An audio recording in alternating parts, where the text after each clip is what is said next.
Well, today we're on the road to Waltham Abbey. It's a beautiful Sunday afternoon, and of course, you know, that's where everybody doesn't go on a Sunday, to church. But Waltham Abbey, it's got a wonderful 14th century gatehouse, which is what you're first going to see when we get there. The Abbey itself isn't there anymore, but what's actually there is a beautiful Norman church. Now originally Waltham Abbey, now Waltham actually comes from the Saxon wald or weald, meaning forest, and then the ham is actually a sort of homestead or enclosure, so it's an enclosure and a forest, Waltham. It became an abbey in the 12th century and then was known as Waltham Abbey, but originally the first church that was built there was by Tovey. Now Tovey was a standard bearer of King Canute in the 11th century.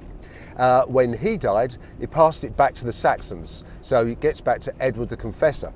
And Edward the Confessor held that until he gave it to Earl Harold Godwinson before the Battle of Hastings. Of course, then for a year, 1066, Godwinson was King Harold II, just for the 1 year. On the Bay of Tapestry, you see there's an arrow sticking, you know, in his eye socket. That's apparently how he was killed, and his body, legend has it, was taken back to Waltham Abbey and buried at the high altar. Now the high altar, it was in a huge extension which was taken down during the dissolution. It's not there anymore, but is actually a slab marking where his body lays, and we're going there to see that today. So, well, won't be long, 10-15 minutes, we'll be there, you'll be there in just a split second. Waltham Abbey Priory, and this was the 14th century gatehouse to this amazing place. And inside here, there's still a lot left.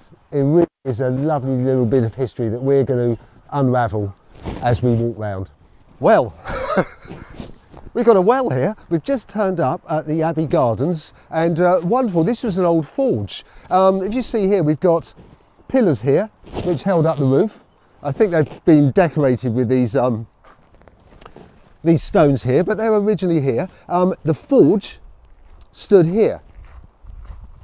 And apparently this is where they made all the ironwork for all the abbey and the church. Absolutely brilliant, beautiful, what a lovely start. So part of this complex, I've passed this so many times over the years on the road and seen this bridge here, and knew it was really early, knew it was medieval, and it's called Stoney Bridge. And again, this is just over a small stream, not the actual River Lee, but this carried people across into the actual abbey.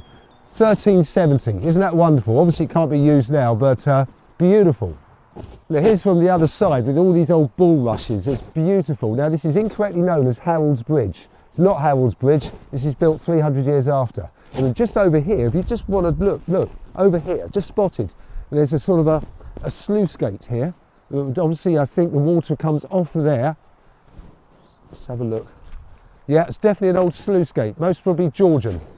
Yeah, I can see the old Georgian ironwork there. It's wonderful.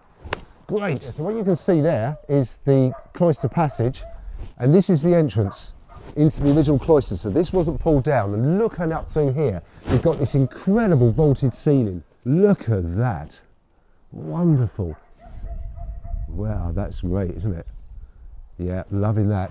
So here we are at the Abbey, or what's left of it, and you'll look there on the board, you'll see how a reconstruction of how it actually looked. After Thomas Becket was murdered, Henry II was accused of his murder. As part of his penance, he built this in 1184. And what we see now are just the ruins, but more than I expected to see here. Wonderful place. Come with me, come around the corner here. Look at this. Wonderful. The old cloister walk and a little part of, I just got to do a little bit more detective work here, I think. But apparently there was a house that was built here in the 18th century from the ruins of this abbey. And part of it is actually stood here. You can see windows. Apparently there's a really cracking fireplace, but we haven't found that yet. You can see this ancient medieval window here. Look at that, it's beautiful. It's been bricked up with Tudor bricks of a later period. There's even some, betcha these are Roman tiles as well. So here we are, the Abbey House. Apparently it was built by Sir Edward Denny. There we go, and look at that. It says the fireplace is really obvious. I think it's on the other side of this wall, so we'll go and have a look. That's how the house looked there in 1735. All built from the rubble of the priory. Okay, we've worked this out. So the view we're looking at here is the this side of the house here, at the back of this house, because this gate there into the garden is there. And this fireplace, which is clearly, that's right, this fireplace, which is so, as said, so evident there, is here. It's been bricked up. That would have been the outside wall, but that certainly would have been the fireplace. And we believe there's another one there as well. What a lovely little puzzle. Great fun to unravel. So here we're standing at the high altar, what would have been, and you can actually see a semicircular apse, which is the extension out from the church here. And here, this stone here marks the position where King Harold lays. Or as they say, there's some people claim that he's laying somewhere else, but I say he's here. It's wonderful. It's a beautiful church. We've got some lovely Norman architecture here. Look at that, Norman, Romanesque window. God.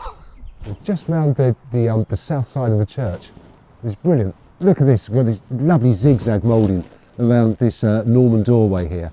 It's one back of the church here. This is incredible. Look at this. You see, this is all part of the old abbey. It's been reused in this modern wall. Fantastic. There's another one there. Medieval stonework. Another view of this amazing church. A wonderful place. And here is the back of the Abbey Gatehouse here. And there's just earthworks and look, stone and brick in the ground. It's just, there's so much. This would have all been mostly quite excavated at some point to tell the story, which is why we know so much about it. Incredible. Look at that. Now that's a doorway. Oh yes.